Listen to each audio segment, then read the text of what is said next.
তাকে কাতল করা ওয়াজিব। সামান্য দোষারোপ যে করবে তাকে কাতল করা ওয়াজিব। হে মুসলমান, ওয়াজিব তরক করলে কবিরা গুনাহ হয়, মানুষ মারলে কবিরা গুনাহ হয়। মুফতি সাহেব কি বলেন? মানুষ মার্ডার করলে কবিরা গুনাহ হয়, ওয়াজিব তরক করলে কবিরা গুনাহ হয়। নবীর দুশমনকে কাতল করা ওয়াজিব, তরক করিয়া কবিরা গুনাহ চাইতে নবীর দুশমনকে কাইটা 2 টুকরা করে ফেল। আর বুঝি না আমি, আর দ্বিতীয় বুঝি না।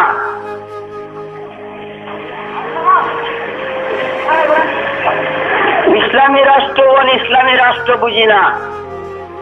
নবীর শত্রুকে কূপ দাও 2 টুকরা, মার্ডার করা কবিরা গুনাহ থেকে বাঁচো।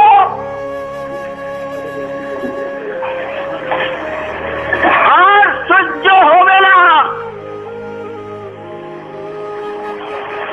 কিছুদিন পূর্ব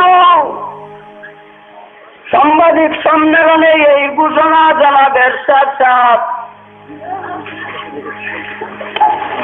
রাষ্ট্র থেকে এদেরকে বহির্ভূত করেন, না হয় অসুবিধা সামনে আইতেছে। আমারে যদি কেউ গু দিয়া বিল দেয় আমি সহ্য করব, আমার মাথায় বাড়ি দেয় আমি সহ্য করব।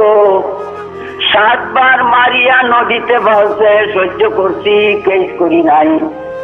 কিন্তু নবীজিকে একটু পরিমাণ গালি দিবে আর সহ্য হবে না।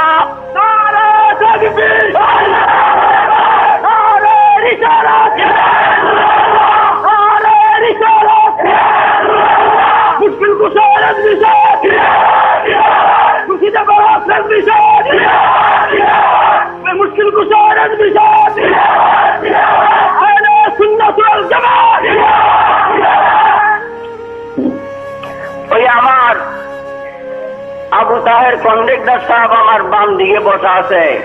তিনি বাসায় একদিন গেলে তিনি একটা বাংলা কোরআন এনে আমার কাছে দিছেন। তাতেও দেখলাম ঠিক আমি যা বলছি হুবহু তাই লেখা। হে নবী, তোমার অপরাধের জন্য তুমি ক্ষমা প্রার্থনা করো, তোমার আগের মাসের গুনাহ আমি মাফ করবাম।